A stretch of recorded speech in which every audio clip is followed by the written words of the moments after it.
बताते हुए खुशी होगा कि जिस झारखंड के पास 87% रेवेन्यू था, उसका बजट 1 घंटा पहले बिहार से आया। उसका बजट 1,39,000 करोड़ का था। 44 जगह पर टोटल हम लोगों ने किया। ये अनुमान है कि अगले 5 वर्षों में लगभग 6 से 7 हजार करोड़ रुपया बिहार जैसे राज्य को रेवेन्यू प्राप्त होगा। उद्योग को बढ़ावा देना, सरकार निर्णय लेने का साहस रखती है। खनिज संपदा प्राकृतिक का उपहार है, उसका दुरुपयोग नहीं होने।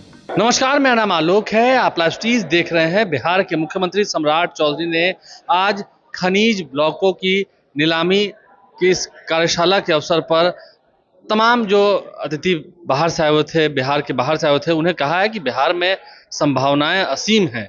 बिहार भले ही झारखंड से अलग हो चुका है, लेकिन यहाँ भी अगर हम खनिज की बात करेंगे, जैसे पहले खनिजों की नीलामी होती थी, वो सभी सुविधाएं यहाँ पर उपलब्ध हैं और सरकार एक बार फिर से उन खनिजों की नीलामी कर रही है। कई टेंडर्स हुए हैं, कई टेंडर अभी जारी हैं, कई टेंडर अभी निकलने वाले हैं। अब ऐसे में मुख्यमंत्री सम्राट चौधरी ने साफ साफ कहा है, बिहार आइए, बिहार में बहुत संभावनाएं हैं। बिहार पिछड़ा राज्य है भले, लेकिन यहाँ पर हमने अच्छा बजट का प्रावधान किया है, अच्छी तैयारी कर रखी है, ताकि खनिजों से यहाँ पर भी लोग अपना व्यापार कर सकते हैं, उन्हें कोई दिक्कत नहीं होगी। और अगर कोई समस्या होती है तो सीधा मुझे बताइए। सम्राट चौधरी खुल कर कह रहे हैं, यदि कोई दिक्कत होती है, जो लोग बाहर से आ रहे हैं, कंपनीज बाहर से आ रही हैं, वो सीधा हमें बताइए। फिलहाल राज्य सरकार और भारत सरकार के बीच में जो समझौता हुआ है, अब खनिजों की नीलामी को लेकर के उसकी प्रक्रिया शुरू की जा चुकी है। 15 अक्टूबर के बाद से ये काम भी शुरू हो जाएगा। मुख्यमंत्री सम्राट चौधरी क्या कुछ कह रहे हैं, आपको सुनाते हैं। आपको जानकर खुशी होगी, जिस बिहार में 6,000 करोड़ का बिहार का बजट था और 87% रेवेन्यू झारखंड से आता था, 87%, 13% रेवेन्यू वाला बिहार राज्य था, मात्र 13%। जबकि बोकारो भी यही था, टाटा भी यही था, माइंस भी यही थे, इसी बिहार में, लेकिन व्यवस्थित करने वाला कोई नहीं था। लेकिन 2005 के बाद नीतीश कुमार जी और आदरणीय प्रधानमंत्री नरेंद्र मोदी जी ने बिहार को भी पूरी तरह सहयोग करने का काम किया। और जब मैं 2024 में वित्त मंत्री के तौर पर उप मुख्यमंत्री था, तो आपको बताते हुए खुशी होगा कि जिस झारखंड के पास 87% रेवेन्यू था, उसका बजट 1 घंटा पहले बिहार से आया। उसका बजट 1,39,000 करोड़ का था और मेरा बजट 3,17,000 करोड़ का बजट था। ये बदला हुआ बिहार है। आज इंफ्रास्ट्रक्चर में भी हम बढ़े, लेकिन साथियों स्वाभाविक है, माइंस थोड़ा लोगों को डर भी लगता था माइंस को छूना, लेकिन आदरणीय प्रधानमंत्री जी ने इसको बहुत साफ सुथरे ढंग से इसको व्यवस्थित करने का काम शुरुआत किया। भारत सरकार भी कई ब्लॉक्स यहां आइडेंटिफाई किए हैं। मैं तो सतीश जी को धन्यवाद देता हूं कि लगातार ये प्रेजेंटेशन भी करते रहे। हमारे कार्यालय में भी आके प्रेजेंटेशन इन्होंने दिया। रोहतास में लाइमस्टोन के लिए मिनरल्स हमारे पास है, उसी तरह औरंगाबाद में मिनरल बेल्ट का पूरा एडजॉइनिंग जो है हमारा पूरी व्यवस्था है। मतलब ऐसे जिले जिससे हमारा रेवेन्यू नहीं आता है, औरंगाबाद, वहां बिजली के सेक्टर को छोड़कर बड़ा रेवेन्यू नहीं आता, तो हम यदि मिनरल बेल्ट को पूरी तरह एडजॉइन करेंगे तो हमको लगता है कि बड़ा रेवेन्यू का केंद्र बन सकता है।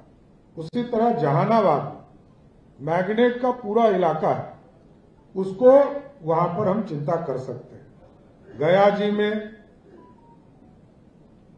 NICR PGE का जो पूरा मटेरियल है, वहां मिनरल्स मिल रहे हैं। जमुई में मैग्नेट का पूरी व्यवस्था देखी जा रही है। बांका में भी PVZN CUAG का मिनरल्स वहां उपलब्ध हो रहा है। भागलपुर में RE का, फायर क्ले का मिनरल्स वहां हमें मिल रहा है। क्योंकि यदि सारे मिनरल्स मिलते हैं साथियों, भारत सरकार को भी रेवेन्यू मिलेगा। क्योंकि हमने जो एक्सरसाइज किया है, अभी तक 44 हमारे यहाँ ब्लॉक जो जिस पर हम खनन करेंगे, तो हमको अभी तक रेवेन्यू वहां से प्राप्त मात्र 300-400 करोड़ रुपया आता था, और जिसको लॉन्ग टर्म लीज मिला हुआ था वो सिर्फ व्यवस्थित था। लेकिन अब जो नया 44 जगह पर टोटल हम लोगों ने किया, ये अनुमान है कि अगले 5 वर्षों में लगभग 6 से 7 हजार करोड़ रुपया बिहार जैसे राज्य को रेवेन्यू प्राप्त होगा। और भारत सरकार का जो सहयोग मिल रहा, सतीश जी विशेष तौर पर आए, ऐसे तो बिहार के ही साथी है हमारे, लेकिन लगातार चिंता करते हैं कि बिहार में भी मिनरल्स के कई केंद्र बने, तो कई चीजों की स्थापना हम लोग अभी करने जा रहे हैं। सेमीकंडक्टर करेंगे, न्यूक्लियर प्लांट की व्यवस्था हम लोग करने जा रहे हैं, तो कई चीजों में हमको तुरंत आवश्यकता पड़ेगी। साथ कई फैक्ट्रीज के लिए प्रस्ताव हमारे पास आए, और लगातार हमारा लक्ष्य भी है कि नवंबर तक 5 लाख करोड़ का इन्वेस्टमेंट सरजमीन पर उतारने का प्रयास भी हमको करना है। तो इस सारे क्षेत्र में जब काम करते हैं तो स्पष्ट दिखता है कि मिनरल्स अपने होने चाहिए, क्योंकि लंबी दूरी से यदि आएगा तो उसका कैरेज का ही कॉस्ट बहुत अधिक हो जाएगा। स्टील प्लांट कई लोग यहां लगाना चाहते, हम लोगों ने तो यहां तक कहा है अपने खनिज डिपार्टमेंट को कि भारत सरकार जो टेंडर करती है उसमें राज्य सरकार भी टेंडर की प्रक्रिया में शामिल होने का काम शुरू करे। राज्य सरकार भी, चाहे वो कोल का सेक्टर हो, चाहे आयरन ओर का सेक्टर हो, क्योंकि आयरन ओर रहेगा तो हम स्टील प्लांट आसानी से बिहार में स्थापित करने का काम कर सके। दूसरे राज्य में भी यदि आयरन ओर या कोल का टेंडर होता हो तो बिहार सरकार स्वयं भी टेंडर करेगी, ये मैं जरूर आपको बताना चाहता हूं सर। इसलिए मेरा पूरा समर्थन है, और हम लोग चाहते भी हैं कि भारत समृद्ध तभी हो पाएगा जब हम अपने संसाधन पर हम दुनिया के सामने खड़े हो पाए, दुनिया को अपने संसाधन पर चीजें कैसे व्यवस्थित हो सकती। इसलिए मैंने शुरू में कहा कि जिस पहाड़ पर सांस्कृतिक विरासत है उसको तो हम बचा के रखेंगे, जिस पर हमारा इतिहास होगा उसको भी बचा के रखेंगे, क्योंकि हमारा ऐतिहासिक धरती है। लेकिन जिस पर फॉरेस्ट का क्लियरेंस मिलेगा, जिस पर हमारा कोई ऐतिहासिक काम नहीं हुआ है, ऐतिहासिक धरोहर नहीं है, सांस्कृतिक विरासत नहीं है, हम उस पर जरूर खनन करके बिहार के रिसोर्स को बिहार की जनता के लिए समर्पित करने का काम करेंगे सर।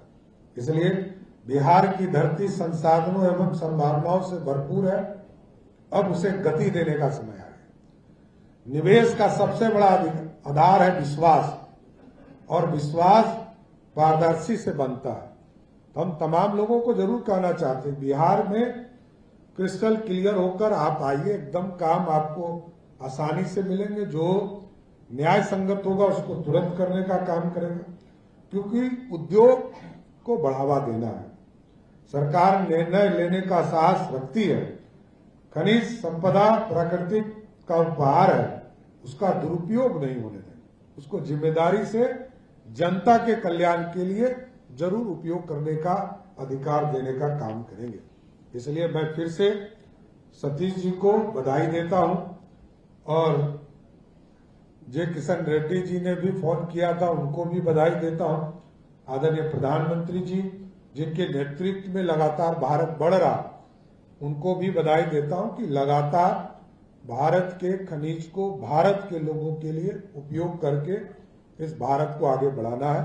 बिहार पूरी तरह आपको सहयोग करेगा। किसी भी तरह की दिक्कत हो आप स्वयं हमको भी कह सकते हैं, हम आपके इस पूरे अभियान को आगे बढ़ाने का काम हमारी सरकार करेगी, इतना जरूर आश्वस्त करते हैं। कई जगह पुनर्वास का इश्यूज होते हैं, हमने कहा है कि इसके लिए थोड़ा अलग से पॉलिसी बनाई। हम नॉर्मल ढंग से पुनर्वास का काम नहीं कर सकते, क्योंकि किसी का पूरा जीवन जिस धरती पर गुजरता हो उसको वहां से विस्थापित करना थोड़ा टारगेट का काम होता है।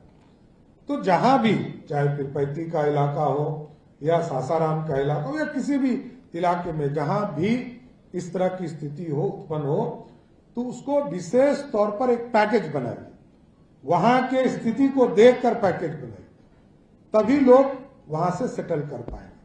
क्योंकि हमको याद है कि जब यहां पर ये गंगा के बगल में घाट हम निर्माण कर रहे थे साथ, तो हमको यह एहसास हुआ कि हमको जो गरीब लोग उस घाट के बगल में हैं, 20 घाट बनना था, 18 घाट हम लोगों ने जोड़ा बनाया, तो पता चला कि लगभग 600-700 लोग ऐसे हैं जिनको अत्यंत ही गरीब है वो लोग, उसके लिए अलग से पैकेज देने की जरूरत पड़ेगी। तो मैंने पूछा, वर्ल्ड बैंक के सहयोग से हम बना रहे थे, हमने पूछा कि यदि 6 महीना डिले होगा काम तो कितनी राशि बढ़ जाएगी, तो उसने बताया कि लगभग 70 करोड़ अधिक राशि बढ़ जाएगी। हमने कहा इन लोगों को पुनर्वास करने में कितना खर्चा होगा, तो लोगों ने बताया 20 करोड़ रुपया खर्चा होगा। तो मैंने कहा दे दीजिए। यदि शॉर्ट प्लान से आपकी व्यवस्था सुचारू रूप से चल सकती है तो वैसे विंडो भी आपको खोलना चाहिए, क्योंकि आप जब जाएंगे जहां भी खनिज पदार्थ निकालने जाएंगे तो ये इश्यूज आएंगे। मैं कई जगह देखता हूं, अभी मैंने कई जगह सर्वे कराया तो हमें रिपोर्ट मिला कि इस जगह पर लोगों को पुनर्वासित करना पड़ेगा। इसलिए साथियों, सबको टीम भावना से काम करना पड़ेगा। तो सम्राट चौधरी ने क्या कुछ कहा है इस कार्यक्रम में आकर, इस कार्यशाला में आकर के, जहां पर सेरेमनी हुई, और इस पूरे कार्यक्रम में मुख्यमंत्री सम्राट चौधरी के साथ साथ केंद्रीय राज्य मंत्री सतीश चंद्र दुबे मौजूद थे। इस NMEDT वर्कशॉप में आए हुए तमाम अतिथियों से सम्राट चौधरी ने क्या कुछ कहा है वो बातें हमने आप तक पहुंचाई हैं। आप लाइव स्ट्रीम से बने रहें, देखना यह है बिहार में संभावनाएं असीम हैं। क्या बाहर से लोग आएंगे? क्या बिहार के विकास की जो गति है वो और रफ्तार पकड़ेगी? हमारे चैनल को सब्सक्राइब कर लें, साथ साथ फेसबुक पेज भी लाइक करें। धन्यवाद।